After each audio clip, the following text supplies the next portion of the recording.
Čaldien visiem! Nu, ko dienas pēdējā prezentācija? Gribētos teikt, ka es esmu šī pasākuma headliners. Un tā arī varētu būt, jo tēma patiešām ir karsta. Esmu Gilti Ogilvī radošā direktore. Un šodien jums īsumā pastāstīšu, kas ar zīmoliem un influenceriem būtu jāzina par autortiesību ievērošanu TikTokā. Kāpēc es esmu šeit? TikTok bijis man aizraušanās jau 4-5 gadus. Esmu izgājusi arī TikTok akadēmiju, un vēl tieši mūsu klienti bija pirmie, kas bija TikTokā, bija pirmie maskoti TikTokā un viss pārējais. Nu tad, let's go! Lai mēs būtu uz vienas lapas, būtu svarīgi saprast, kas tad vispār ir TikToks. Un iespējams kāds no jums klātsošiem arī domā, ka tur jau tikai jaunieši dejo. Nu, patiesībā tā ir diezgan novecojusi informācija, jo TikTok jau ir diezgan transformējies. Ko saka pats TikToks? TikTok ir izklaides platforma, kuru veido kopiena, kas ietekmē kultūru un veicina komerciju. Latvijas varbūt neskan pārlieku labi, taču tā patiesībā arī ir. Un es nerunāšu par visiem datiem, kas ir pieejami, jo tie ir ļoti daudz, taču mums kā mārketinga un šīs industrijas cilvēkiem gribētos tomēr jautāt, kur tad ir āķis. Un nevar būt, ka viss ir tik labi. Nu, āķis patiešām ir, un āķis slēpjas tādos mazos burtiņos, jeb terms and conditions, kur diezgan skaidri un gaiši parādīts, ka TikTok neuzņemas nekādu atbildību, ja jūs izmantojat tātad tur esošās dziesmas un melodijas. Un, lai arī pasaulē par to runā diezgan maz, ir jau diezgan daudz tiesvedības, kas notiek, un šī tēma paliek aizvien aktuālāka. Tad nu pasīsimies, ko mēs varam darīt. Un, ieejot jau TikTokā, mums ir divas izvēles. Tātad izvēlēties creator kontu vai biznesa kontu, un kā jau nosaukumi arī parāda, tātad creator konta ir jāizvēlas cilvēkiem, satura radītājiem, man, tev, bet biznesa konts ir tieši zīmoliem. Un beigās atšķirības starp tiem kontiem, manuprāt, nav, bet lielāka atšķirība tomēr ir plaša mūzikas izvēle. Tātad, ja creator kontā ir Beyoncé, Taylor Swift, Prāta vētra, tad biznesa kontā ir jau komerciāli licencētas mūzikas, ko es sauktu arī par lifta mūziku. Un, ja kāds no jums tagad ir nopūšas, cik forši, jo mans zīmols jau ir zem biznesa konta, tad, diemžēl būs jāklausās tālāk, jo ir diezgan daudz variantu, kā arī tur varam pārkāpt šīs autortiesības. Ja jūs domājat, bet ko tad es varu izmantot? Kā es zinu, vai tā dziesma ir tur aizsargāta vai nav? Es iesaku uzdot jums divus jautājumus. Pirmais ir, vai tu zini dziesmai vārdus, vai tu dungo līdzi, jo ja tā ir, tad tā visdrīzāk ir ar autortiesībām aizsargāta dziesma. Un otrs jautājums ir, daudz no jums droši vien strādā ar lielām kampaņām, kas ir televīzijā, un jūs jau zinat saskaņošanas procesus tur. Un vai šo audio jūs varētu izmantot televīzijas klipā? Ja atbilde ir nē, tad visdrīzāk arī TikTokā tas būs autortiesību pārkāpums. Ko es iesaku izmantot pavisam ātri, lai jums tagad nav tāda sajūta, kad jālaiž ir klusumā jūsu video? Jūs joprojām varat izmantot TikToka biznesa akauntā to mūzikas biblioteku. Reiz pa reizei tur ir arī normālas dziesmas. Arī royalty free dziesmu datubāzēs. Protams, arī jāskatās, vai jūs to varat izmantot. Daudzās video apstrādes programmās ir jau iestrādātas datubāzes, līdz ar ko tas iekļaujās tajā ikmēneša fee un nav jāpērk. Tagad, protams, ļoti aktuāli ir mākslīgais intelekts. Arī tur jūs varat uztaisīt paši savu dziesmu. Un, ja jūs joprojām nezināt, ir tāda ierīce kā copyright check, nevis ierīce, bet būtībā tas ir CapCut aplikācijā, bet ir arī citur. Jūs varat ielikt tur to video, un viņš pats automātiski nosaka, vai tur ir tās autortiesības vai nav. Ņemot vērā, ka es jūs iepazīstināju, kas ir tie pārkāpumi, kas nē, es negribu draudēt, bet pastīsimies, kas tad varētu būt tie scenāriji. Scenārijs numur 1, viss ir ideāli. Priekšnieks ir priecīgs, jo jums ir mega labi skatījumi, un tiešām iesaisti jūs nekur citur nedabūsiet tik lielu.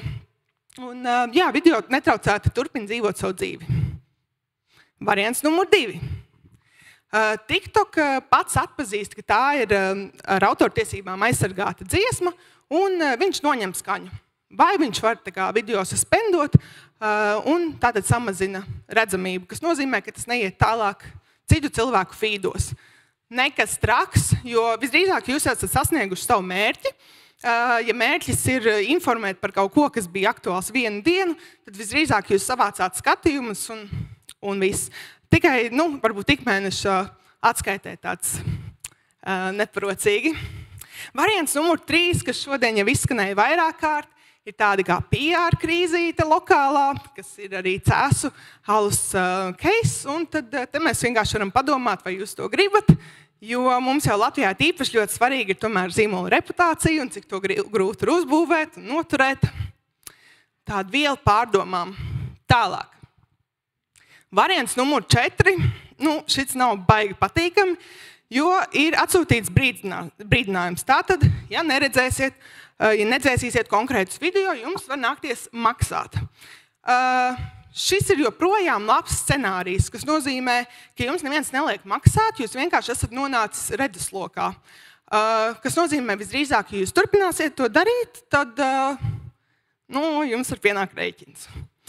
Un mans mīļākais variants, protams, ir variants numur 5, kur ir jāmaksā naudiņa. Tātad jums var pienākt rēķins no dažādām vietām, tur producentu apvienības, ierakstu studijas, juristi un tā tālāk.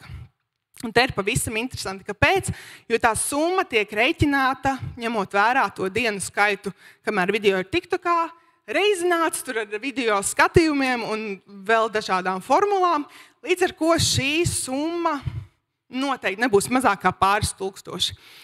Un, ja kāds jūs šobrīd man skatāties un domājat, ko tā skaistā, gudrā meitene tur runā, jo Latvijā tā nav, par ko tu tur runā, tad gribu tomēr pateikt, ka Latvijā arī ir daudz un dažādi gadījumi, vienkārši par to neviens nerunā. Tāpēc gribu jums atgādināt pēc šī pasākuma, pastīties, kas tad notiek jūsu uzņēmuma zīmola kontos, varbūt pārarhivēt pāris video, drošības labad. Un es zinu, ka iespējams kāds, kas nav TikTokā no zīmola puses, ir šobrīd nedaudz bēdīgs, jo tad sanāk, ka mans maskots nevar dejot pie Britnijas Spears. Ko es tur darīšu tajā TikTokā? Tad gribu tomēr atgādināt, ka pētījumi liecina, ka TikTok lietotāji gan arī 80% grib redzēt zīmolus TikTokā. Tā kā tur noteikti ir vieta, kur būt, galvenais ir iekļauties, nebūt super reklāmistiskam, un tur var bišķiņ parādīt vairāk no arī zīmola personības. Un droši vien jūs zināt, ka TikTok jau ir tikai daļa no tādas kopējās zīmola komunikācijas, tad aicināšu skanēt QR kodu un sazināties ar mani, ar Gilti Ogilviju, ja jūs nezināt, ko darīt TikTokā, kā darīt TikTokā, un mēs nedarbojamies tikai TikTokā. Tā kā jā, paldies!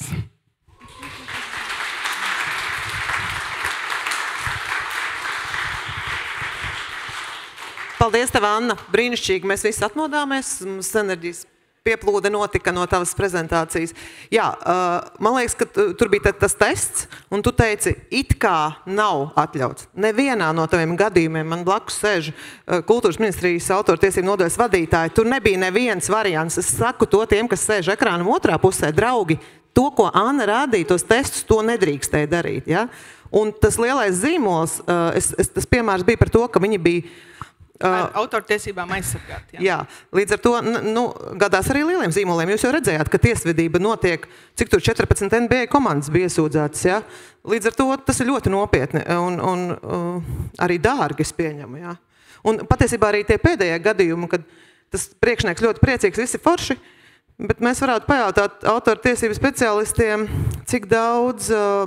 kāds ir noilgums, lai autori varētu vērsties, jo digitālajā internetā paliek viss. Līdz ar to es domāju, ka tāda ļoti īsa ierobeža 10 gadu laikā, tātad autori 10 gadi, jums ir iespēja aizstāvēt savas tiesības uz autora darbu, kurš izmantots nekorekti.